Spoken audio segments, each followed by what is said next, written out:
Hello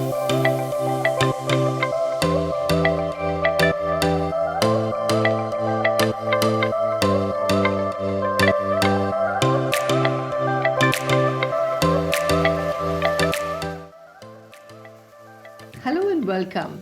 Today we have with us Sonia Rastogi. She has a very popular Instagram handle and she says that she is a Yogini, a wellness and life coach, a NLP trainer, a meditator, an avid traveler, and an animal and nature lover. Welcome, Sonia. Hi, Mandeep. Good to have you again. We have had you on panel discussion and as a WonderWoman right in the one of the beginnings of our WiP community when it got formed. So how are you doing, Sonia? And how was 2022 for you? I'm absolutely fine, Mandeep. Thank you so much. And 2022 has been a great year uh, because, the news of Corona ending was there and people were back to their normal life. So it's been a great year, yes. Do you see that post-pandemic, because I remember you taking so many workshops and teaching people online, do you see that the post-pandemic, the number of fitness seekers has increased or decreased or has remained the same? Mandeep, see, I would like to believe that more fitness seeker people are there now. Because since I am into this line and my friends, my known people definitely are now, more into the fitness than ever before. But at the same time, I know many people who have now taken life again for granted. They're like, now the life has come back to normal. Let us live the way we were living earlier. They're eating whatever they want. They're doing whatever they want. They are going on vacations. They are, doing all sort of activities, but not having time for the health that way. So it is sad again, but then you really can't do anything about such people who don't have that kind of understanding on their own that my health is a priority. So I would say, few people definitely have woken up to health and few people are still just the way they were. That's true. According to you, which are the top three excuses women in particular give for not exercising? There can be number of reasons for not to exercise, and there can be one reason good enough to exercise. Uh, if it comes to women, I think number one excuse they say is I don't have time. Whether they're working or they're not working. If they're working, definitely they say that my work has a lot of commitments and I don't have time. And women who are not working, taking care of home, for them, it's like whole lot of work at home, taking care of everybody, but not of themselves. So that is number one reason. Number two could be, the weather. Oh, it's too cold, I can't do it. Or it's too hot, I can't do it. Excuses like, I'm slim, I don't need to work out. But that's something very funny and surprising that, if you're slim does not mean that you're fit enough or you have enough energy to take life, on a positive note. I have also heard people saying or talking about that, working out is too addictive and I can't get into any of those habits which are addictive enough. So that's very funny one, but yeah, people do say that. What do you think should be the best motivation to start exercising? So as I was saying, one reason is good enough to exercise. One is definitely to look at the health benefits. Some sort of motivation should come from within, not that somebody pushing, husband is pushing, or the family members are pushing, or the friends are pushing. That should not be the motivation. Motivation should come from within that, yes, I want to remain healthy and health is my priority because if I remain healthy, I can take care of everything. And then rest of the other things of the world mean to you when one is healthy enough. What's your favorite go-to exercise routine? See, Mandeep, I have done all sort of workouts. If you talk about running, I've been a runner, I've been a marathon runner, I've done cycling, I've done walking, swimming, trekking, uh, everything. But now after doing all this and have been into my yoga practice, I have understood that this is the one, yoga is the one what really works for me. So, and I would not call it a workout. For me, this is a work in, one, if one person turns inside to uh, understand all the benefits of yoga. So for me, yoga asana, pranayama, and meditation, that's the best. How many hours do you work out in a day? Any Anywhere between 60 minutes to 90 minutes. So that is a must for me. If I don't do that, I keep feeling some big thing missing in my life.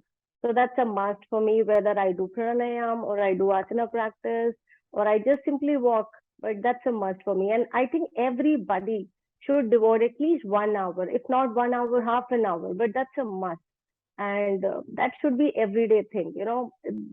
When people ask me that, Sonia, how often we should do our workout or yoga practice, my simple answer is the day you don't want to eat food, don't do any workout. If you want to eat food, lunch, dinner, or breakfast, please ensure that you take out half an hour, 1 hour for yourself for your workout. Well said, well said. Okay, so a lot of the trainers start with telling people that they need to have a strong core. Please tell our members why is it important to have a strong core? Yes, absolutely. I think having a strong core is a must. Why? Simply because this is your core is the center part of your body, and that is what brings you balance and stability in your life. And that is important whether you are a fitness person or you're doing just simple workout or simple household work. So that kind of balance and stability is very, very important. A lot of people complaining that I have a lower back pain or my their muscles are not strong and they do injure, at times. So it prevents your injuries and it also makes your back also stronger. Plus, so people who don't have a strong core, when they try to lift up something, after few days or after maybe few weeks, they'll say that, my back starts hurting. So having a strong core is very, very important. So, Sonia, how many years did it take for you to reach this level of expertise? Um, this I would say forever.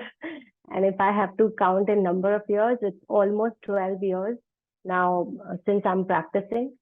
And I also want to mention that, initially I was also from one of those people who would get impressed by other people doing certain things. And then I also wanted to reach there. And I was in a kind of a rush because I thought I also want to do something like what these people are doing. And I failed miserably because first that I had not practiced enough myself. I had not given that time. I was not consistent. And definitely, I've also suffered a lot of injuries in order to, do all that. So I would say that it's okay to take the inspiration from others, but one should definitely give enough time and be consistent with the practice. And one more thing I want to mention here, which is while I was doing my practice, I always kept asking my teachers, my mentors, my masters that what is the advanced stage of, reaching to the yoga. So, when I heard the answer, I was so surprised. They said the advanced practice is actually becoming still. Advanced practice is getting only being more aware of your breath, getting more into the pranayama practice. So the asana practice is very good to stretch your body and disciplining your body, but at the same time, more important is the pranayama practice. So advanced stage is the pranayama, not just the asana. Which is basically the breath work, right? Yes, absolutely. Tell me something, Sonia. One of the things I find in a lot of people, including I think all of us have been through it since we were young, is that you start learning yoga and then somewhere you get bored. As you rightfully said, that I have done running, I have done this. So recently I was talking to my niece and saying, Boa, I'm doing kickboxing now. So the thing is that people want to remain fit and they keep changing what things they're doing. Is that all right as long as you remain fit? Absolutely. So I think one has to find what works for them.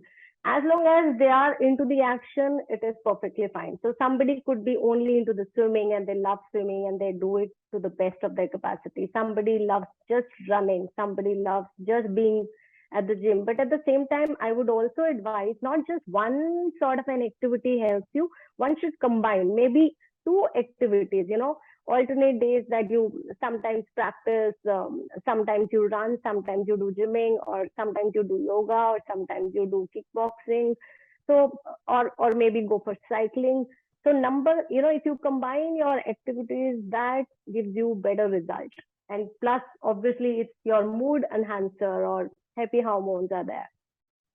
I know you follow a holistic practice, mind, body, soul kind of a thing. And so you agree with those people who say you have to be mindful about what you put in your mouth, right? About what you're doing. So I would love to know for all our members, what do you eat on your cheat days? So for me, there's nothing called cheat days. So I definitely don't want to call it a cheat. I would eat anything and everything, but in moderation. So I want people, and I want to tell this to everybody that, you make your lifestyle in such a way that you should be able to eat everything in moderation instead of 5 days you follow the a good approach to whatever you eat. You eating healthy, but 2 days you just forget and you eating junk whole day. Uh, it doesn't work it that way. So instead that you eat whatever you want to eat, um, eat in moderation. And more than eating anything, Mandeep, more important is how you eat. So one has to be very mindful. So when they say, that you eat like a kid, have you seen kids eating? They're taking a lot of time in eating, and how we elders are doing. We just want to finish our food in 10 minutes and get into some different activities. So give at least 20-25 minutes uh, to your plate, whatever food you're eating. Chew your food properly. Look at your food.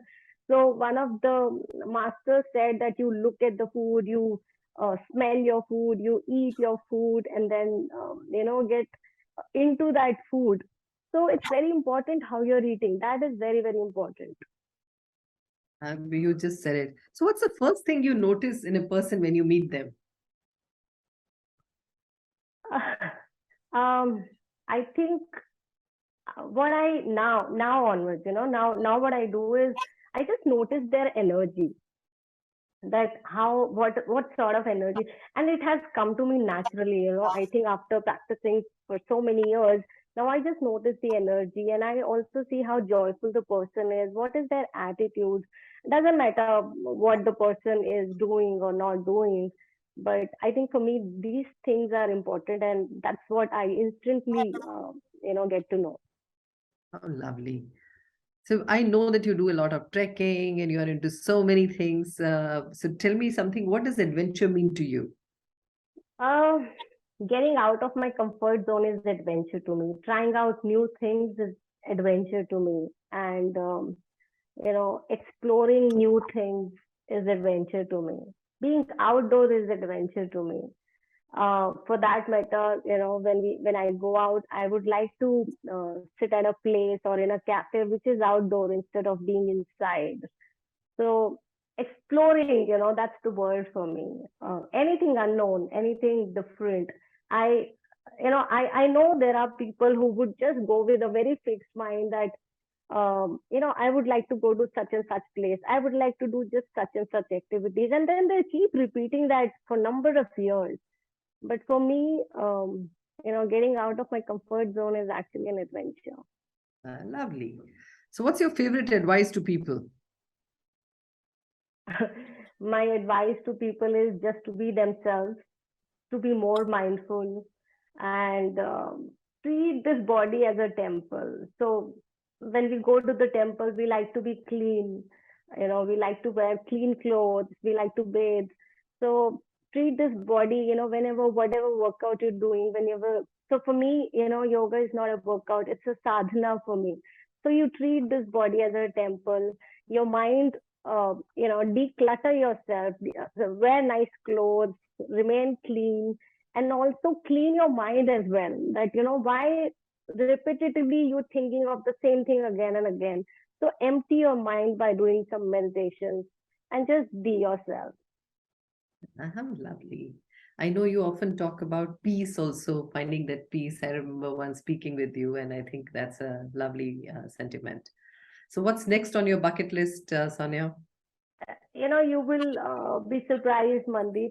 I think a couple of years ago, I used to have a bucket list. And for like any other people, I used to keep ticking that this is the bucket list and this is what I've taken. These are the remaining ones. But now I think with the time, I'm also changing. I'm just experiencing life the way it is coming. Each day is a new day for me. And, whatever opportunity life gives me, I just go ahead and accept it. So no more of bucket list, but at the same time, lot of new things are coming up. Lot of new things I'm experiencing, I'm indulging into. Well said. I like that approach. That's my approach too. Okay, one final message before you go to our members. That's something that you like to say. As I said, being mindful is very, very important. So each moment turns into the past. So there is nothing permanent. So don't take life too seriously. Just live, enjoy, stay happy, stay calm, stay blissful. Lovely. So thank you so much, Sonia. I think everyone would love your advice of just staying mindful, stay in the moment, and just enjoy life. Thank you so much for taking out the time and sharing such wonderful thoughts towards health fitness. We really value this, and I hope that you would do a masterclass on breath work for us some point in time. Absolutely, that's in my on my mind too, and I would definitely address this because this is very close to my heart, and I do want people to understand the importance of breath and then work on it accordingly. And thank you so very much, Mandeep, for having me here. You're welcome. Take care. Bye bye. Thank you, everyone.